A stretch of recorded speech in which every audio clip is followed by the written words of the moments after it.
ፊንፊኔ የኦሮሞ መሆኑ ተጨባጭ እውነታ ነው። ፊንፊኔ የኦሮሞ መሆኑ ታሪካዊ እውነታ ነው። ፊንፊኔ የኦሮሞ መሆኑ ህጋዊና ህገ መንግስታዊ እውነታ ነው። አንቀጽ 49 የሚለው የኦሮሞ ነች ሳይሆን የነዋሪዎቿ ነች ነው። አንቀጽ 49ን ለህዝብ ሲባል እንደገና እናነባዋለን አንድ በአንድ። አንቀጽ 49 ምንድነው የሚለው? ምንም ሩቅ መሄድ እኮ አያስፈልገንም። የማያነብ ትውልድ ነው ብለው ከሆነ well እንግዲህ ቢያንስ ኮሚሽኑ ህግ ሙያን የሚያውቅ መሆን አለበት ብዬ አስባለሁ። ይሄን ነው የሚለው አንቀጽ 49። ፌደራል መንግስት ርዕሰ ከተማ አዲስ አበባ ነው። አዲስ አበባ ከተማ አስተዳደር ራሱን በራሱ የማስተዳደር ስልጣን ይኖረዋል። አስተዳደር ርዕሰ ከተማነቱን ይናገራል። ትክክል አይደለም፣ ይሄ መሆን አልነበረበትም። ምክንያቱም የኢትዮጵያ ህዝቦች ተወያይተው አዋጥተው ክልሎቹ ሁሉ የመረጡት ቦታ ሊሆን ይገባው ነበር። በኦሮሞ ላይ ዝም ብሎ ነው የተዘፈዘፈው። ታሪካዊ ቦታውን ይዞ ነው የቀጠለው። ግብር አይከፍልም። የፌደራል መንግስት መሬት የለው። ህገ መንግስቱ ራሱ ይላል የክልሎቹ ግዛት ነው ግዛቱ ይላል። ልክ ነው። የፌደራል መንግስት እንደ ኮርፖሬሽን ሄድኳርተር ይኖረዋል እንጂ መሬት የለው። ዋና ጽህፈት ቤት ይኖረዋል እንጂ ኮርፖሬሽን እንደዛ ነው። ኩባንያ ስታቋቁም ዋና ጽህፈት ቤት የት እንደሚቀመጥ ትወስናለህ እንጂ መሬት የለው። የሐሳብ ተቋም ነው። ፌደራል መንግስት ማለት ይሄ ነው። መሬት የለው። ክልሎቹ ናቸው መሬት ያላቸው። ኦሮሚያ ውስጥ ነው ያለው ይሄ ከተማ። ኦኬ። ርዕሰ ከተማ ሲመረጥ የፌደራል ስርዓት ውስጥ ክልሎች ይወያያሉ። ዲኤምቪ ኤሪያ ዛሬ የተደረገው ፊላደልፊያ ነበር እኮ የመጀመሪያው ኮንቬንሽን የነበረው። ዲኤምቪ የተደረገው ከብዙ ጊዜ በኋላ ነው ተለይቶ ከሁለቱም ከቨርጂኒያ ከሜሪላንድ የተውጣጣ ባዶ መሬት የፈረስ ማርቢያ የነበረ ማርሺ ወባ የበዛበት መሬት በኋላ ጆርጅ ዋሽንግተን ገዝቶት የነበረ የፈረስ ማርቢያ መሬት ነው ዋሽንግተን ዲሲ ተብሎ የተዋቀረው። ተቀርፎ የተሰጠው ለፌደራል መንግስቱ። ሌላው ወጪ በሙሉ ከሁሉም ክልሎች የተውጣጣ ገንዘብ በሚወጣ ገንዘብ የሚሰራ። አስተዳደሩ ግን ራሱን የቻለ ነው። አስተዳደር ሌላ ነው፣ ባለቤትነት። የፌደራል መንግስት ኢትዮጵያ ውስጥ መሬት የለውም። አሁንም መደረግ ከነበረበት በህዝቦች ፈቃድ ላይ ሁሉም ህዝብ ተወያይቶ ባዶ መሬት ተፈልጎ ለሁሉም የሚያመች አንድ ቦታ ማስቀመጥ ያስፈልጋል።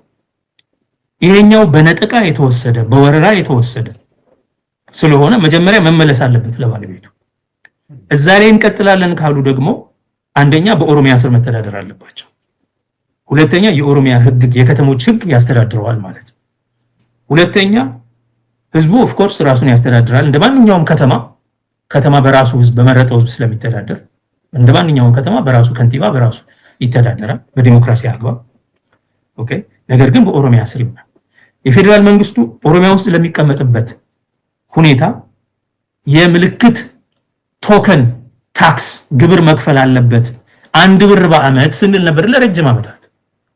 ማንን ገደለ? ይሄ የኦሮሚያ መሬት መሆኑን እውቅና ለመስጠት ብቻ ነው ይሄን የሚያደርገው። ይሄ ሩቅም አንሄድም።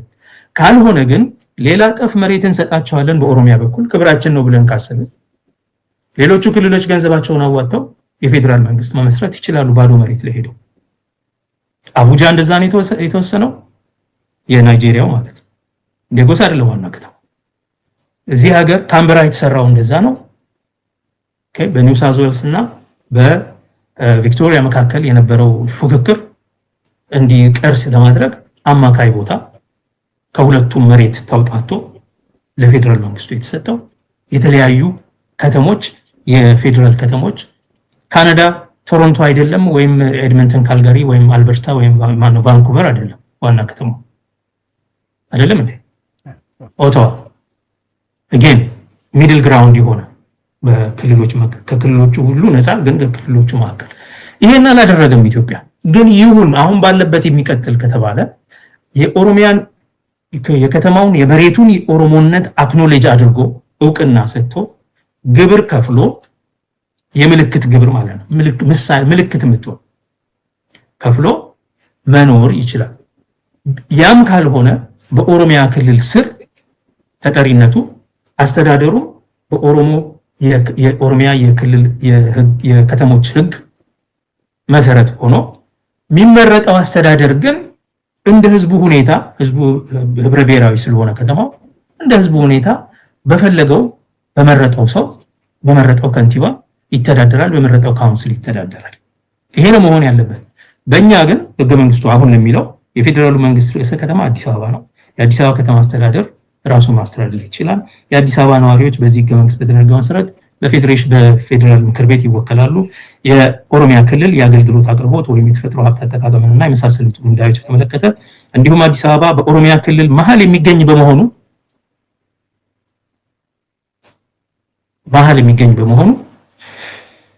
የሚነሱ ሁለቱን የሚያስተሳስሩ አስተዳደራዊ ጉዳዮችን በተመለከተ ያለው ልዩ ጥቅም ይጠበቅለታል። ዝርዝሩ በህግ ይወሰናል። ይሄ አፓርታይድ ነው ሲሉ ነበር። አክቹአሊ አንዳንዶች ማለት ነው ልዩ ጥቅም መሰጠት ያለበት ለባለቤቱ ሳይሆን ለመጤው ነው። አክቹአሊ አፓርታይድ የሆነው እንደውም እንደዚህ ሆኖ መቀመጡ ነው። ባለቤቱን ባዕድ አድርጎ ባዕዱን ባለቤት አድርጎ ለባለቤቱ መብት ቆጥሮ ልዩ ጥቅም እሱንም እንዳይተገበር አፓርታይድ ነው ምን ተብሎ ስንት አፈና ተደርጎ ይሄው ተከልክሉ። ዛሬ ደግሞ ከሱም አልፎ እንዲወጡ ሰው ምን እያልኩ ነው? በተጨባጭ በመሬት ላይ በእውነታነት ደረጃ ዛሬ ፊንፊኔ የኦሮሚያ ነው። ሁለተኛ በታሪክ የኦሮሚያ ነው። ሶስተኛ በህግ ፌደራል ህገ መንግስቱ በኦሮሚያ ማዕከል የምትገኝ እንደመሆኗ ይላል። የኦሮሚያ ክልል ህገ መንግስት የኦሮሚያ ዋና ከተማ ነች ይላል። አንዳንዶች የኦሮሚያ ብቻ ሳትሆን የኢትዮጵያም የአፍሪካ እና የኦሮሚያም የኢትዮጵያም የአፍሪካም የዓለምም መሆን ትችላለች። ደግሞ እናደርጋታለን። ትችላለች። ምን ችግር አለው? የኦሮሚያ ስትሆን ሌላ ትደበቃለች፣ ሌላ ቦታ ትሄዳለች። የዓለም አትሆንም፣ የአፍሪካ አትሆንም። ምን ተአምር ይመጣል? ይሄ ኦሮሞፎቢያ የኦሮሞ ምክንያት የለሽ ጥላቻና ፍራቻ የወለደው በዚህ ኮሚሽንም ኢምቦዲድ ተደርጎ ሙሉ በሙሉ ኢምቦዲድ ተደርጎ እየተረጨ ያለ ፕሮፓጋንዳ ነው ባጭሩ። ለምንድን ነው ይሄ ፊንፊኔን ወይ የራሱን የቻለ ክልል ወይንም ስሟን ቀይረን በረራ እናደርግ? በኦሮሚያ በፍጹም ለኦሮሚያ ተጠሪነት ሊኖረው አይገባም። የኦሮሚያ ነች መባል የለበትም የሚባለው ለምንድን ነው? ከቅዠት ስጋት ነፃ ለመውጣት የኦሮሞ መሬት እንደሆነ ስለሚያውቁ ሆንትድ ናቸው። the mindset the Ethiopian mindset እንዳለ it is haunted by the Oromo presence እዛ መሬት ላይ የደም መሬት ስለሆነ ስለዚህ ያንን ስጋታቸውን ያንን ቅዠት ለማስታገስ ስሙን በመቀየር አስተዳደራዊ ግንኙነትን ከኦሮሚያ ጋር ያለውን በማጥፋት ለመረጋጋት መሞከር ነው እንጂ በተጨባጭ የሚያመጣው ለውጥ ምንም የለም። ዛሬም ትናንትም ነገም ፊንፊኔ ኦሮሚያ ውስጥ ነው፣ ኦሮሚያ ሆኖ ይኖራል። ስሙን ቀየሩም አልቀየሩም የኦሮሚያ መሬት ነው፣ የኦሮሚያ መሬት ነው። አስተዳደሩን በመቀየር የህዝቡን የነዋሪዎቹን ከዛ በማጥፋትና በመግፋት የኦሮሞን ዲኤንኤ እንዳይኖራት ከተማዋ በሂደት ለማድረግ ጥረት ይደረጋል። ነገር ግን ኦሮሚያ መሆኗ ሙሉ ኦሮሞ ከዛ ምድር ላይ ቢጠፋም እንኳን ይሄ ምድር የኦሮሚያ እንደነበረ ማንም ሊቀይረው የማይችለው ሀቅ ነው። ይሄንን የሚያደርጉበት ምክንያት አንደኛው የኦሮሞፎቢያ ችግር ነው ያለባቸው። ሁለተኛ የሚያቃዣቸው ቅዠትን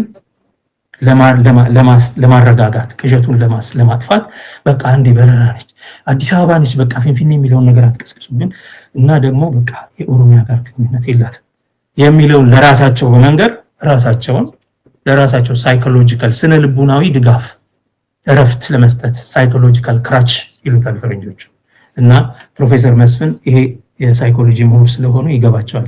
ሳይኮሎጂካል ክራች ፍለጋ እንዲህ ያለ እንቅስቃሴ ውስጥ ባትገቡ ይሻላል። አለበለዚያ የድሬዳዋ ጉዳይ ሌላ ጉዳይ ነው፣ ራሱን የቻለ ርዕስ ሆኖ መነጋገር ያለብን ጉዳይ ነው።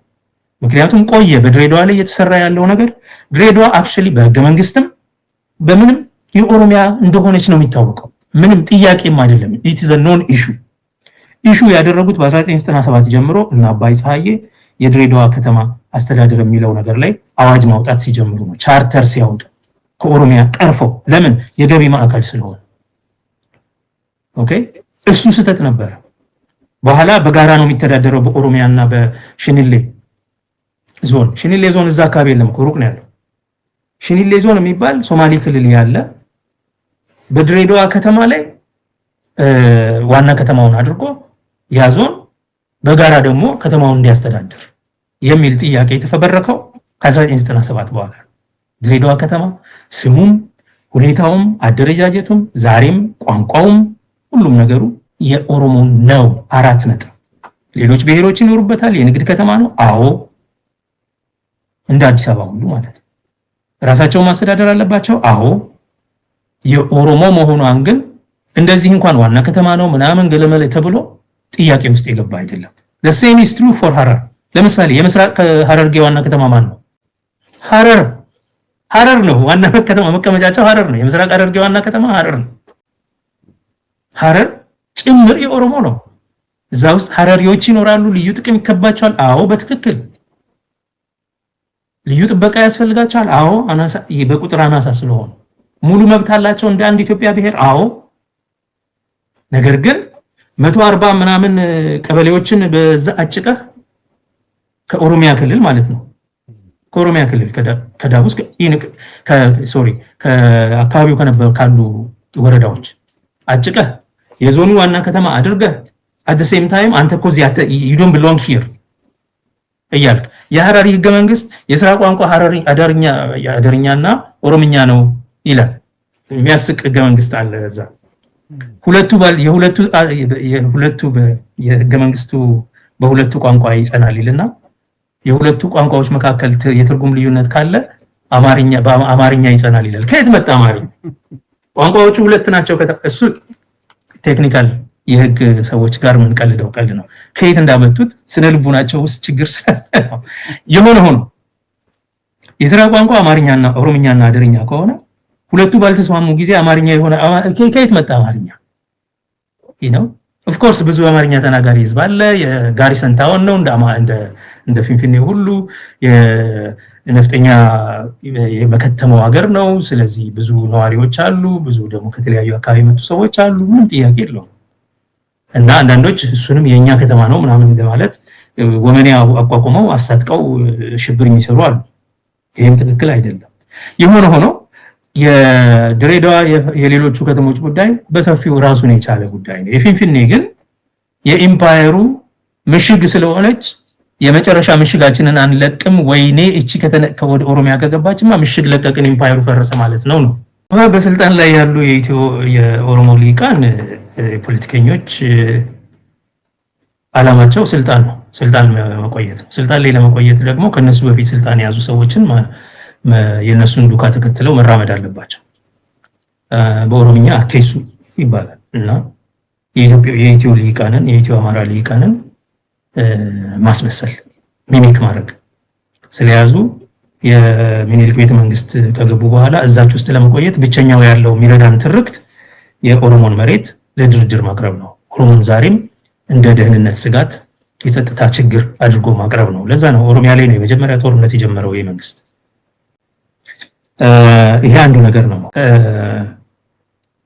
ያው የስልጣንና የመብት የጥቅም ፍለጋ ነው የኢትዮ አማራ ሊቃንን ይፈራሉ ኦሮሞ ፊንፊኔ ኦሮሞ ነች ካለ በቃ ይነሱብኛል የሚል ፍርሃት አለ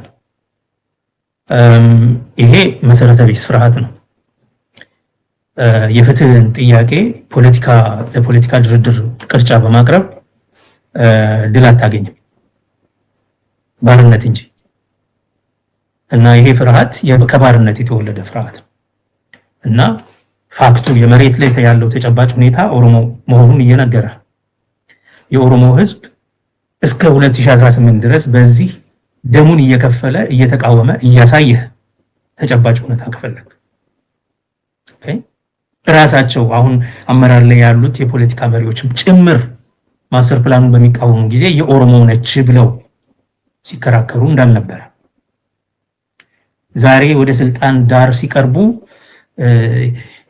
የኦሮሞ ነች ማለት የለብንም የሚሉት ፍርሃት ስላላቸው ነው። ፍርሃታቸው ደግሞ የእንዳልካቸው ጽጌን ፍኖተ ካርታ ከነካ ነው የስልጣን መሰረታችን ይናዳል፣ ስፖንሰር ያደረጉን ሰዎች ያኮርፉና ስልጣናችን ይናዳል የሚል የላኳቸውን ሰዎች ስለሚፈሩ ነው።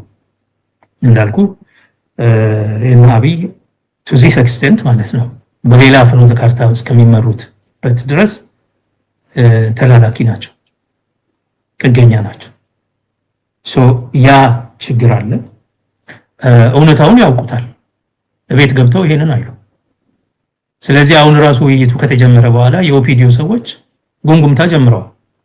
በራሳቸው በኩል እንደ ህዝባቸው እንደ ተጨባጭ ሁኔታ እንደ ታሪካቸው እንደ ህገ መንግስቱና እስካሁን እንዳሉት ህግጋት መሰረት በህግጋት ሁኔታ የሚገባው ይሄ ነው ብለው ያስባሉ። ይሄንን ሲያቀርቡ ግን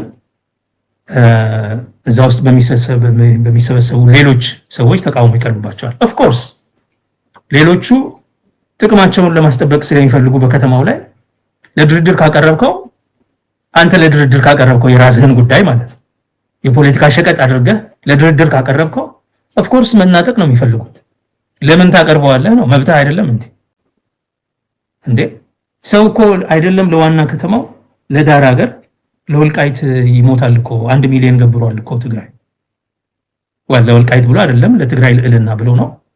ግን ሊነጥቁት የፈለጉት ትግራይን በማንበርከክ አንዱ ግዛቱን ነው፣ ወልቃይትን ራያን ለመንጠቅ ነው። ይሄው እየተጋደለ ነው ያለው። ዋና ከተማህን የኔ ነው ማለት አፍረህ ስትዘፍን እኮ ፊንፊኔ ምናምን ትላለህ። ስንት ዘፈን ነው ያወጡት እዛ ሀገር ላይ አዲስ አበባ ቦሌ ምናምን የሚል ስንት ዘፈን ያወጣሉ እኮ እነዚህ ኦፒዲዮ ሰዎች። ሲዘፍኑ ቤታቸው ሲሄዱ የናይት ክለቡ ሌላ ነገር ነው የሚያወሩት። እዚህ ጋር ግን ስልጣን ያናጋብናል ብለው ይፈራሉ። አብይን እንደ ኦሮሞ አላየውም እኔ በዚህ ጉዳይ ላይ። ምክንያቱም ይዞት የመጣው አጀንዳ ጸረ ኦሮሞ አጀንዳ ስለሆነ ካነሳሱ ተደጋግሚ ሲናገር ነበር። አገርን አድነናል፣ አሁንም አገርን ለማዳን ይላል። ሰሞኑንም ሲናገር ማለት ነው አገርን ከኦሮሞ ተቃውሞ እንቅስቃሴ አድነናል ነው። አገርን ከኦሮሞ ተቃውሞ እንቅስቃሴ ለማዳን የኦሮሞን ጥያቄ መቅበር አለብን፣ በማያዳግም ሁኔታ መቅበር አለብን ብሎ ስለሚያምን በዚህ ጉዳይ ላይ አብይ ከኦሮሞ ጋር ይቆማል የሚል ፍላጎት የለኝ። የኦሮሞን አጀንዳ ፊት ለፊት ያቀርባል የሚል እምነት የለኝ። እሱ ነው ማሻሻጥ እንዲሸጥለት የሚፈልገው። የኦሮሞ ሊቃንና የኦሮሞ ህዝብ ስለሚቃወም የኦሮሞ ህዝብ እንዳይቃወመው የኦሮሞ ተወካዮችን ኦፒዲዮዎችን እና ሌሎች ተጽዕኖ ፈጣሪ ነን ምናምን የሚሉትን አሰባስቦ አምጥቶ ለንግድ ያቀርባል ማለት ነው። ከዛ ሌሎች ህዝቦች ተቃወሙን እኮ ብለው ወደ ህዝባቸው ዞረው በቃ እንደዚህ ብለን ከነዚህ ሰዎች ጋር በሰላም እንኖርበት ምን ይመስላችኋል ሊሉን ነው የሚፈልጉት። ተመልሰው ሄደን ሽጠን መተናልና ሌሎቿን ማን አቅርብ አለ? እኔ ነኝ የማውቀው፣ አንተ ነህ የምታውቀው መሬቱ የማን እንደሆነ። ማን ንግዱ ሂድ አለ? ነግድልኝ ማን አለ? ለነሱ ለስልጣናቸውና ለጊዜያዊ የገንዘብና የሀብት ጥቅማቸው ሲባል የኦሮሞን ብሔራዊ ህጋዊ ታሪካዊ እና ነባራዊ መብት ለሽያጭ አቅርበው ለድርድር አቅርበው እየተነጋገሩ ነው ያሉት። ይሄ ታሪካዊ ስህተት ነው፣ ያስወቅሳል፣ ተጠያቂነትን ያስከትላል። የህግ ተጠያቂነት፣ የፖለቲካ ተጠያቂነት በጊዜ ሂደት የሚከፈለው፣ የህሊና ተጠያቂነትን ግን አያመልጡም። ቤተሰባቸው ጋር ሄደው ልጆቻቸው የሚናገሩት ነገር የላቸው። አሳፋሪ ጉዳይ ነው። ኦኬ። እና በተለይ እዛ ውስጥ ያሉ አንዳንድ ጥያቄዎች አነሱ ተብሎ አሁን በተለያየ ሚዲያ ላይ የሚገለጹ እየሰማን ያለው ነው። ጥያቄ ካነሱ መጀመሪያውኑ ለንግድ መንደር ምን ወሰዳችሁ? የራሳችሁን ክልል ለመሸጥ ምን ወሰዳችሁ? ገና አሁን የክልሎች አወቃቀር ላይ ደግሞ እንደውም ምዕራብ ምስራቅ ምናምን ተብሎ ወይም ደግሞ በተለያየ አካባቢያዊ አውራጃ እንዲከፋፈል ለማድረግ ለድርድር ሊያቀርቡ ነው እየሄዱ ያሉ። ስለዚህ ይሄን አይነት ጉዳይ ለድርድር የሚቀርብ አይደል። መብት ለድርድር አይቀርም። መብት ለድርድር አይቀርም። ፍትህ ለድርድር አይቀርም። ለድርድር የሚቀርበው ፖሊሲ ነው። እንዴት ይደራደር፣ እንዴት ይተዳደር። የባለቤትነት ጉዳይ ለድርድር አይቀርም። በድርድርም አይወሰንም። የባለቤትነት ጉዳይ በታሪካዊ ካርታ በማቅረብ በዓለም አቀፍ ህግም እንደዛ ነው። የባለቤትነት ጉዳይ የመሬት ክርክር ስታደርግ ካርታ ነው የምታመጣው። አይደለም እንዴ? እንጂ ድርድር አለ መሐመሪያን ነው አትልም። ቁጭ ብለህ ከጎረቤትህ ጋር መሬት የኔ ነው ይገባኛል ጥያቄ ካነሳው ጋር እስቲ እንደራደር አይደለም የምትለው። መጥቶ ከያዘብህ ካርታውን ታመጣና ይሄ መሬት ከዚህ ጊዜ ጀምሮ በዚህ ጊዜ እንዲገዝቸው እንዲተወልጄበት እንዲወርሽው የኔ ነው የምትለው። የታሪክ የካርታ እንደዚህ ነው የምታቀርበው ማስረጃ። በድርድር እስቲ የኔ ይሁን ያንተ ይሁን እንትን ግማሹን እንደዚህ እናደርግና የሚባል ነገር የለም። የባለቤትነት ጥያቄ በግል የመሬት ይዞታ ጥያቄም እንደዚህ ነው የሚወሰነው። በታሪክ እና በታሪካዊና በተለያዩ ሁኔታዎች ነው የሚወሰነው። በዓለም አቀፍ ሕግ በታሪክ በካርታ በአስተዳደር ነው የሚወሰነው። ይሄ ግልጽ ጉዳይ ነው። ለድርድር መቅረብ ያለበት የባለቤትነት ጥያቄ ሳይሆን የፖሊሲ ጥያቄ፣ የአስተዳደር ጥያቄ። እንዴት ይተዳደር ሲባል ኦፍኮርስ ዘመኑ የዲሞክራሲ ነው። እያንዳንዱ እዛ ከተማ የሚኖር ሰው የራሱን ተወካይ መርጦ ራሱ መተዳደር አለበት። በየትኛውም አካባቢ የኢትዮጵያ ሕዝብ ሁሉ ራሱ ማስተዳደር ዲሞክራሲያዊ ከሆነ ማለት ነው። ንጉሥ አያስተዳድርም መቼም አብይ የሚባል ዲሞክራሲያዊ ከሆነ የበረጠው ሕዝብ ነው ያስተዳድረው። በፖሊሲ ላይ ለመደራደር ትችል ይሆናል። በባለቤትነትና በይዞታ ጉዳይ ግን ልትደራደር አትችልም። መብት ስለሆነ መብትና ፍትህ ላይ መደራደር አይቻልም። ስለዚህ ዛሬም የምንላቸው ይሄ ጉዳይ ተቃውሞ ካስነሳ ትታችሁ ውጡ፣ ረግጣችሁ ውጡ። ይሄ ኮሚሽን ህገወጥ ነው ኤኒዌይ በህግ ያስጠይቃችኋል እዛ ውስጥ መሆናችሁ በራሱ። ግን እዛ ውስጥ ቁጭ ብለን የኦሮሞን መብት ልንከራከርለት እንፈልጋለን ብላችሁ አስባችሁ ከሆነ በቅን ልቦና ማለት ቤኔፊት ኦፍ ዘ ዳውት ሰጥቻቸው አስባችሁ ከሆነ በአስተዳደር ጉዳይ በፖሊሲ በየትኛው ፖሊሲ ይሻላል በሚል ጉዳይ ላይ ልትደራደሩ ትችላላችሁ። በባለቤትነትና በይዞታ ጉዳይ ላይ ግን ለመደራደር ስለማይቻል ኖን ኔጎሺየብል መሆኑን ለማሳየት በአንድነት ለቆ መውጣት ከዛ ኮሚሽን ብቻ ነው። የድርድር ጉዳይ ስላይደለ ማለት ነው። ለቆ መውጣት ህጋዊው መንገድ ብቻ ማምለጫ መንገድ። ይሄ ካልሆነ ታሪካዊ ስህተት ትፈጽማላችሁ። የታሪክ የህግ የፖለቲካ ተጠያቂነትን ታስከትላላችሁ። ከሁሉ በላይ ግን ለራሳችሁ ለቤተሰባችሁ ለትውልዱ ለህሊናችሁ ተጠያቂነትን ታከማቻላችሁ። አንድ ነገር የምጠይቀው በተለይ በቄሮ እንቅስቃሴ ወቅት ወጣት በመሆናቸው ኦፒዲዮም ሆነው የመንግስት ተቋም ሰራተኛም ሆነው ሲቪል ሰርቨንትም ሆነው የማስተር ፕላኑን ተቃውመው ፊንፊኔ የኦሮሞ ነች በሚሉ ህፃናትን አነሳስተው ከደምቢ ዶሎ እስከ ደጋሃው ያሉ የኦሮሞ ልጆች እንዲሞቱ ካደረጉ በኋላ 7000 ያህል ህይወት ካስገበሩ በኋላ ዛሬ ሙሉ በሙሉ ፊንፊኔን ከኦሮሞ ለማጽዳት የሚደረግ እርምጃ በዚህ ኮሚሽን ሲወሰን የሚሳተፉ ከሆነ የትውልድ አደራ በሊታዎች ናቸው ማለት ነው። የራሳቸውን መስዋዕትነት ማስተር ፕላንን የተቃወሙ የኦሮሞ ስለሆነች እቺ ከተማ ብለው የቁቤ ትውልድ የኦሮሞ ልጆች በነሱ ዘመን በነሱ ትውልድ ጊዜ ፊንፊኔ ሙሉ በሙሉ ከኦሮሚያ ትነጠል የሚባልበት ሁኔታ ከመጣ ታላቅ የታሪክ ጠባሳ በራሳቸው ስልጣን ያስያዙት መንግስት ፊንፊኔን ከኦሮሚያ ነጥሎ ኦሮሚያን አፍርሶ ኦሮሞ ብሔራዊ ማንነትንና ክብርን አፍርሶ የሚሄድ ከሆነ አገሪቷ ትፈርሳለች። ይሄ ፊንፊኔ ጉዳይ አሁን ዛሬ የመንግስት አፈናን ፈርተው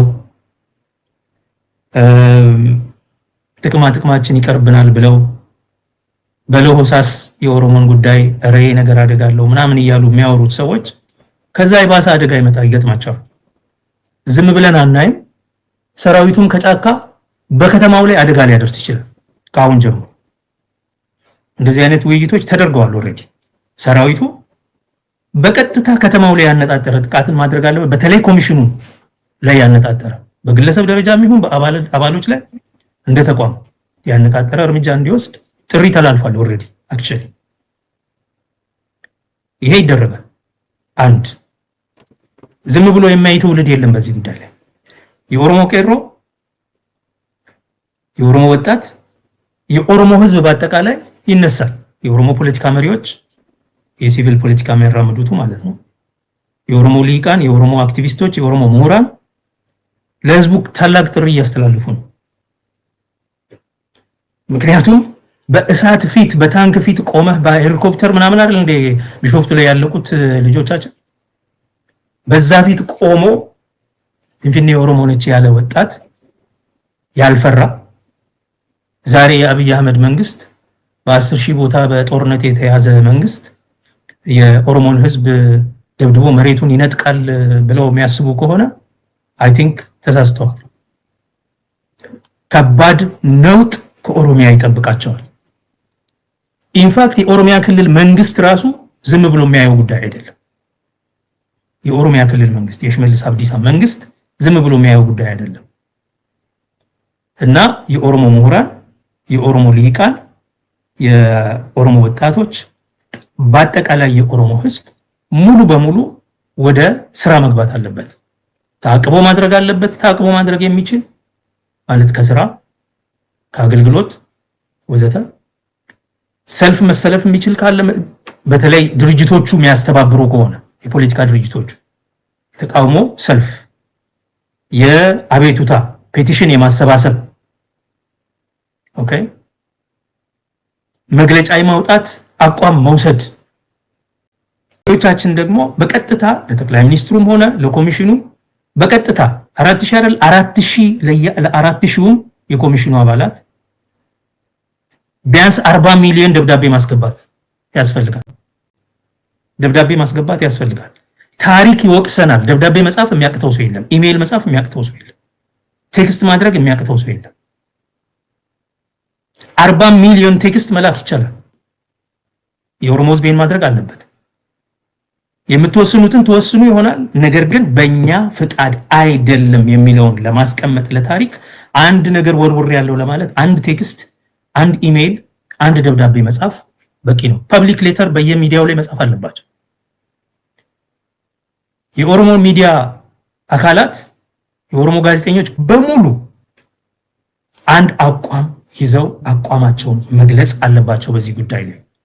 የአማራ ሚዲያ ምናምን የሚሉ የአዲስ አበባ ክልል ነው ሚዲያ የሚባል ተቋም ተሰብስቦ እንዴት ለኦሮሚያ ትሆናለች በኦሮሚያ ስር ትተዳደራለች ተብሎ ሐሳብ ይቀርባል ብሎ መግለጫ አውጥቷል እየተራገመ። ሌባ መጥቶ በአንተ ሀገር ላይ ወራሪ እንዲህ አይነት ቁጣ ሲያሳይ አንተ ባለቤቱ ለገበያም አቀርበው እንደገና ወይኔ ተቆጡን እኮ ምናምን ማለት ይሄ ነውር ነው፣ ነውር ነው።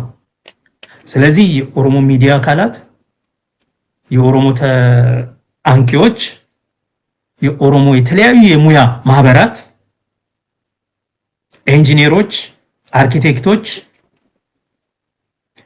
ባለ ታሪኮች ታሪክ ነው እየተቀየረ ያለው። በነገራችን ላይ አሁን እየሆነ ያለው ነገር ከመሬት በላይ ትልቅ የታሪክ መልሶ መጻፍ ሪቪዥን አለ እየተካሄደ ያለው። ከህገ መንግስት ክለሳ የበለጠ ክፋት ያለው የታሪክ ክለሳ ተጀምሯል። ደቻሳ ሙቲቻው የሚያወሩት ታሪክ ብቻ አይደለም። አብይ ሰሞኑን ቁጭ ብሎ የሚያወራውን ታሪክ ተመልከት። ስለ ጎበና፣ ስለ ኦሮማራ የዛሬ 100 ዓመት እንደነበረ፣ ስለ ሚኒሊክና ጎበና ናቸው ሀገር የሰሩት፣ ዛሬም ኦሮሞ ነው ሀገር የሚሰሩት። እንደዚህ ያለ የኢምፓየር ውስጥ ኦሮሞን ኢምፕሊኬት የሚያደርግ የታሪክ ሌብነት፣ የታሪክ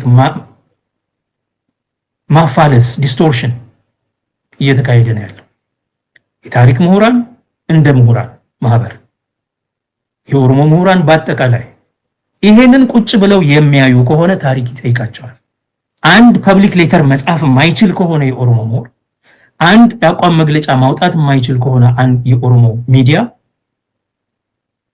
አንድ የአቋም መግለጫ ለዓለም አቀፍ ማህበረሰብም ለመንግስትም ቀጥታ ደብዳቤ መጻፍ የማይችል የኢትዮጵያ የኦሮሞ ፖለቲከኛ ፊንፊኔ ቁጭ ያለ ማለት በታሪክ ያስጠይቀዋል።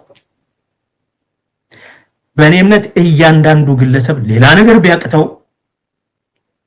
አንድ ቴክስት፣ አንድ ደብዳቤ ለኮሚሽኑ መጻፍ አያቅተው።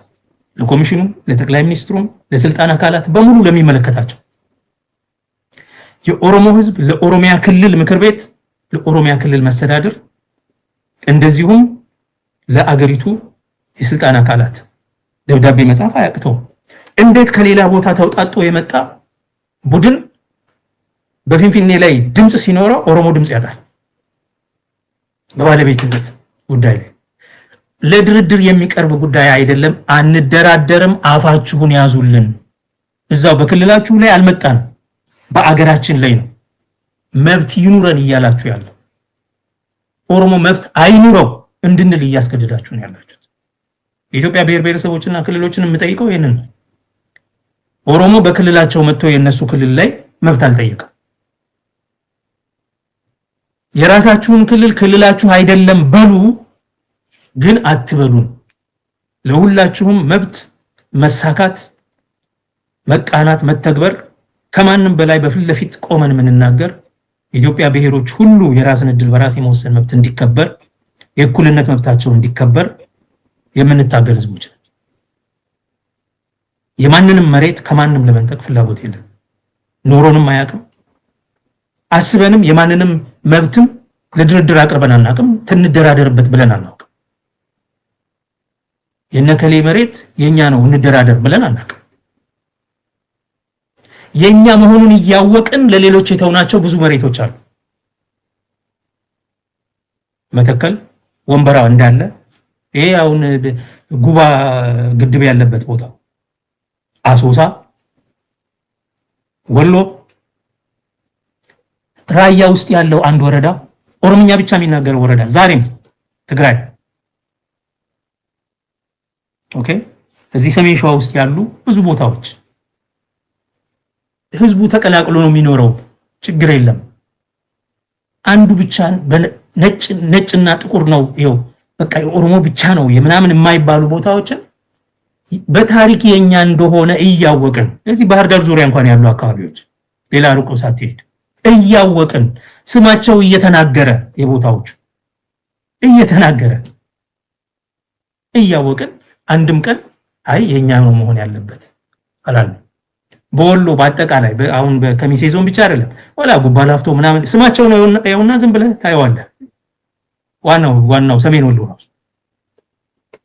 ኦኬ፣ አልጠየቅንም። እነዚህ የማንንም መሬት ለድርድር አላቀረብንም። የራሳችንንም ለቀን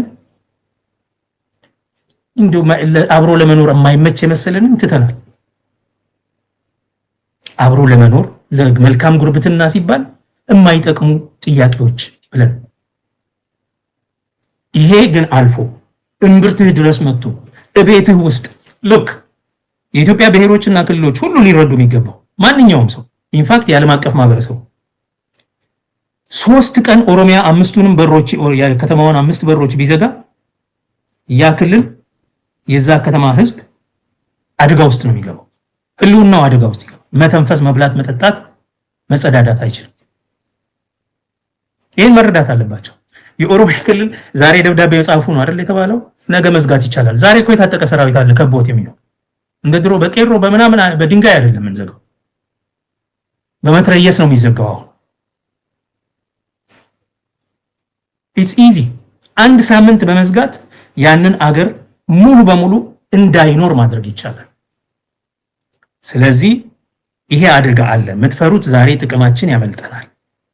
ኦኬ፣ ዛሬ አብይ ያስረናል ይገለናል ከሆነ የበለጠ አደጋ ከኋላ አለ።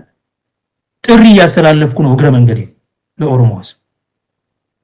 ኦሬዲ ጥሪ ተላልፏል በተለያዩ መስመሮች። የኦሮሞ ልሂቃን፣ የፖለቲካ መሪዎች፣ አንቂዎች፣ ሚዲያዎች፣ የሙያ ማህበራት ሙሉ በሙሉ ከቀላል ከቴክስትና ፔቲሽን ደብዳቤ ከመጻፍ አንስቶ እስከ ተአቅቦ እና እስከ ሲቪል አክሽን መንገድ መዝጋት ሊሆን ይችላል። የተለያዩ ያለመተባበር እርምጃዎችን በመውሰድ ይሄ ጉዳይ የምንደራደርበት ጉዳይ አይደለም፣ የመብት ጉዳይ ነው ብለው መንቀሳቀስ አለባቸው። የፖለቲካ ኃይሎች የኦሮሞን ህዝብ ማንቃት፣ ማደራጀትና ለተግባር ማነሳሳት። ሌላው ቢቀር ግን ጽኑ የአቋም መግለጫ፣ ጽኑ ቀጥታ ደብዳቤ፣ ግልጽ የይፋ ደብዳቤ ለሚመለከታቸው አካላት ሁሉ ማስገባት ይገባቸዋል። ምክንያቱም ይሄ ድርጅት ውክልና የለውም፣ ህገ መንግስታዊ አይደለም፣ ህገ ወጥ ነው። ነገር ግን ይሄ ኮሚሽን ከዛ ባሻገር ውይይቱን እንኳን ሲያካሄድ አጀንዳ ልየታ ያለ 4 ዓመት ሙሉ ሲሄድ በጣም ብዙ ቦታዎችን አላወያየም። ኦሮሚያ ክልል ራሱ ነው የራሳቸው ሪፖርት ነው። ኦሮሚያ ክልል በጸጥታ ምክንያት እዚህ ቦታ ልናወያይ አልቻልንም። ትግራይ እዚህ ቦታ ልናወያይ አልቻልንም። ቤኒሻንጉል እዚህ ልናወያይ አልቻልንም። እንዴት አድርጎ ነው ይሄ የኢትዮጵያን ህዝብ የሚወክለው? አጀንዳ ልየታ ብሎ ለሞሽን የራሱን የብልጽግና ሰዎች እየጠራ የሚያደርገውን ውይይት እንኳን በአገሪቱ ሁሉ ውስጥ አላደረገም። እና ታሪካዊ ወንጀል የሚሰራ ኮሚሽን ነው። ይሄ ታሪካዊ ወንጀል በጊዜ ሂደት ያስጠይቃቸው። ነገር ግን ዛሬ ለድርድር አንቀርብም የሚል የኦሮሞ ህዝብ ሲቪል አክሽን በተግባር የሚያዩት ይሆናል። ስለዚህ የኦሮሞ የፖለቲካ ተቋማት፣ የፖለቲካ ፓርቲዎች ቀላል እንቅስቃሴ መጥራት፣ ሰላማዊ ሰልፍ መጥራት፣ አቤቱታ መሰብሰብ ምናምን አንድ ነገር ሆኖ ቀላሉ ግን ቢሮአቸው ቁጭ ብለው ሊያደርጉ የሚችሉት መግለጫ ማውጣት፣ ቀጥታ ይፋዊ ደብዳቤ መጻፍ እና በዚህ ጫና ለማሳደር ጥረት ማድረግ፣ ከዛ በኋላ ህዝቡን ለአክሽን መጥራት። አንቂዎች በተለይ ትልቅ ስራ ይጠብቃቸዋል። ይሄንን ለማድረግ መብትን ለድርድር ማቅረብ አይቻልም።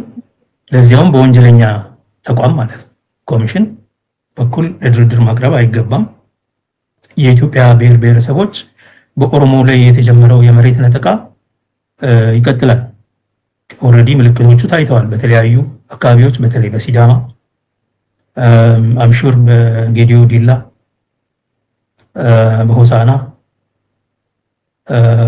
ይቀጥላል እንደዚሁ እና እነዚህ ከተሞችን የመንጠቅ ነገር የማይቀር ነው። በተለይ ይሄ መሬትን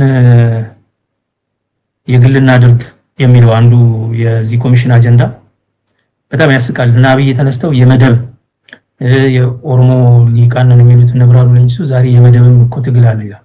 የትኛው መደብ ነው ኢትዮጵያ ውስጥ እየተዋጋ ያለው?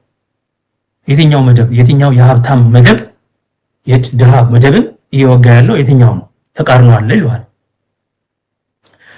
ሁለተኛ ኢትዮጵያ ውስጥ መሬት የመንግስት ነው።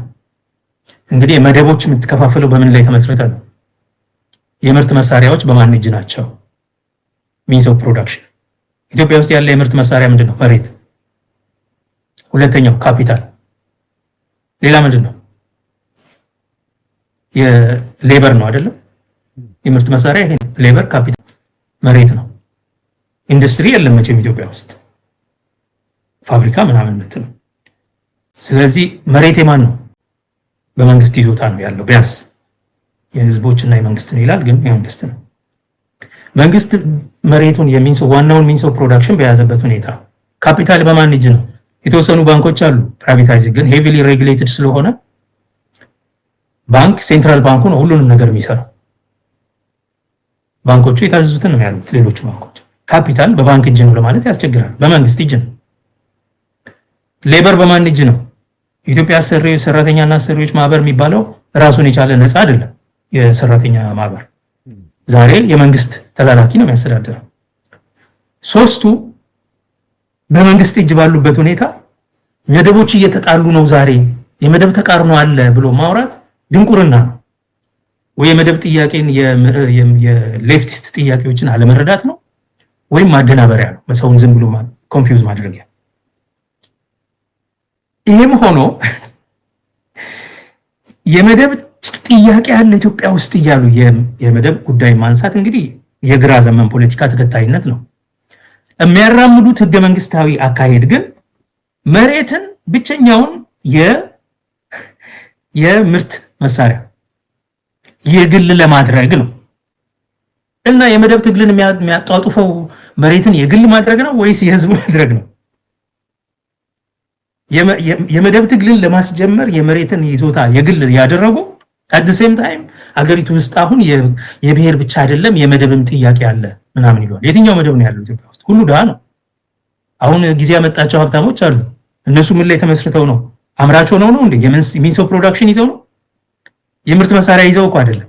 መንግስት ላይ ተለጥፈው፣ ለመሬት መንግስት ላይ ተለጥፈው፣ ለካፒታል መንግስት ላይ ተለጥፈው፣ መንግስት ነው ይፈቅድላቸው። ለኢንቨስትመንት ፈቃድ መንግስት ላይ ተለጥፈው፣ ቢዝነስ ክላስ ዌልዚ ክላስ የሚባል የለም እኮ ሁሉም ድሃ ነው። አዲሶቹ ሀብታሞች ደግሞ ተለጣፊዎች ናቸው። ፎሬን ዳይሬክት ኢንቨስትመንት የሚባል ነገር ካለ እነ ቻይና ምናምን የተለያዩ የውጭ ካምፓኒዎች ቀጥታ ያደረጉት ካለ በጣም ጥቂት ነው እሱ። እሱም በመንግስት ላይ ተለጥፎ ነው። ስለዚህ ይሄንን በመረዳት ማለት ነው ያሉትን ችግሮች በደንብ ነቅሶ በመረዳት ይሄንን የነጠቃ ተግባር ማስቆም መቻል ያስፈልጋል። ስልጣን በዲሞክራሲያዊ አግባብ ነው መያዝ ያለበት። ዲሞክራሲ ባይፈሩ ኖሮ አገሪቱን ዲሞክራሲያዊ ማድረግ፣ ሰላምና መረጋጋት መፍጠር፣ ጦርነት በየመንደሩ ከማወጅ ይልቅ፣ ሁለተኛ አፈናን ማስቀረት፣ ሶስተኛ ነፃና ገለልተኛ ነፃና ፍትሃዊ ምርጫ ማካሄድ።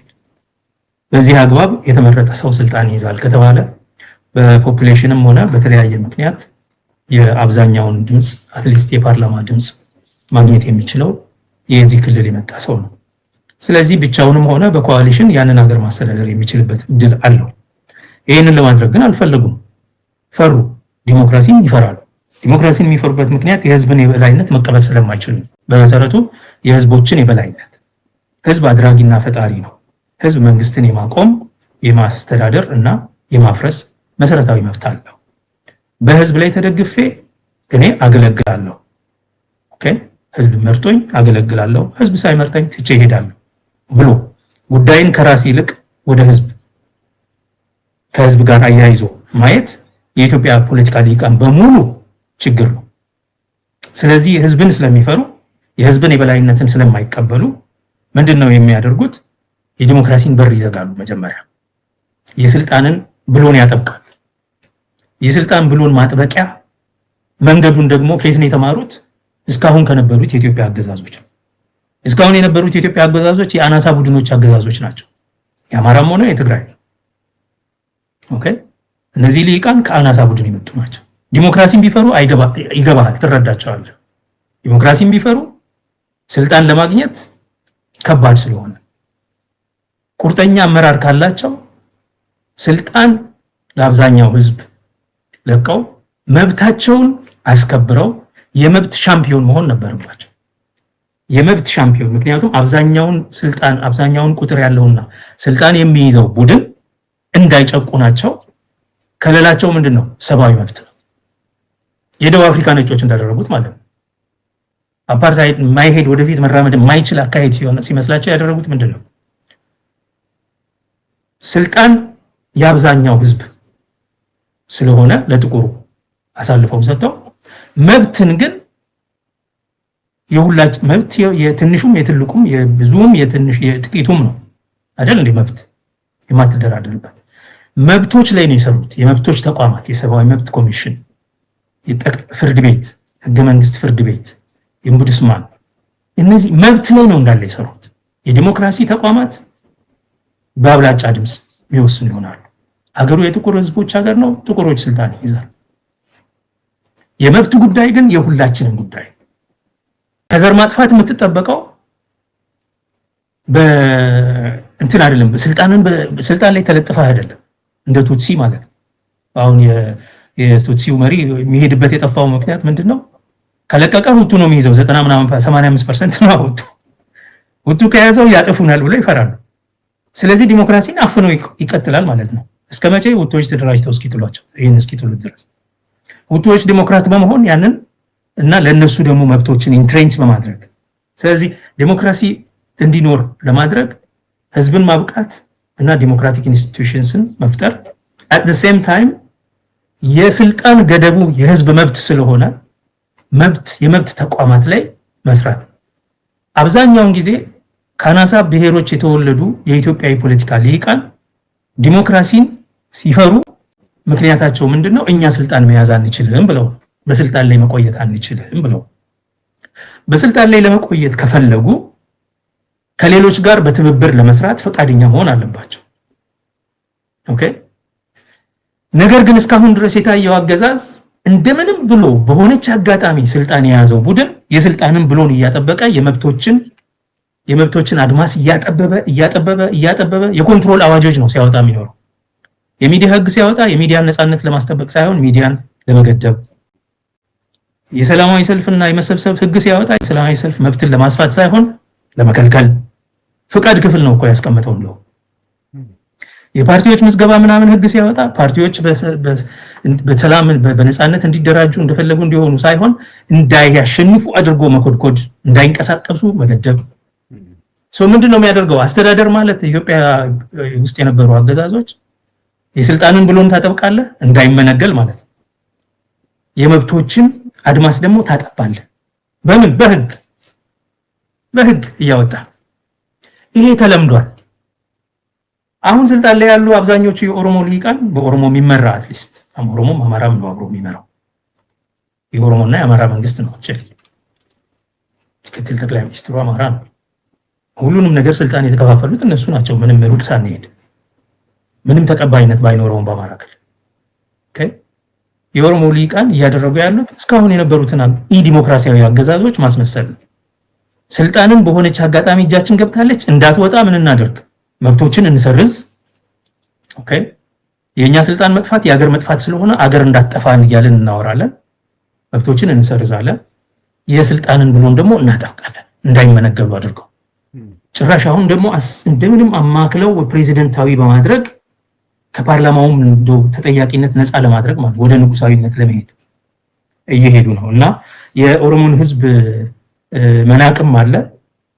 ራስን መናቅ ነው በመሰረቱ። በራስ አለመተማመን ችግር አለባቸው። ምክንያቱም እነዚህ መጀመሪያ ጀምሮ ካወቃቀራቸው ኦፒዲዎች የምርኮኛ ከዛ ደግሞ ጥገኛ ተላላኪ የነበሩ ሰዎች ናቸው ነበሩ። ደግሞ በግልጽ ነው የሚያምኑት። ስለዚህ በራሳቸው አምነው ያውቁ ያዩት ነገር ምንድነው? እነ ህዋት እንደሚያደርጉት እኛም ለምን አናደርግም ብለው አሰቡ። ከዛ ህዋትን ታግለን አሸንፈናል አሉ። ከዛ ለምን ህዋት አንጫወትም? ለምን ቀድሞ የነበሩትን የአማራ ጨዋታ አንጫወትም? ይሄንን አሁን አብይ እንደ ሳይንስም ይነግራል። በቀደም ቁጭ ብሎ እንደ ታሪክ ምናምን እንደ ኦሮማራ ምናምን እያለም ይነግራል። ሌሎችም የኦሮሞ ልሂቃን እነ ጀዋር ስለ ኦሮማራ ምናምን ውዳሴ የሚያቀርቡት እዚህ አብሮነት ምናምን እያሉ የሚሄዱት እያደረጉ ያሉት እስካሁን የነበረውን አገዛዝ እናስመስል፣ የነሱን እርምጃ እንራመድ። ከዚህ ይልቅ ተግተህ አብዛኛው ህዝብ እንዲሰማ አድርገህ መስራት። ሌላው ቢቀር የኦሮሞና የኢትዮጵያ ጭቁን ህዝቦች የደቡብ ህዝቦች እንዲሰሙ አድርገህ ስራ ከሰራ ተመርጠህ ስልጣንን መያዝ ትችላለህ።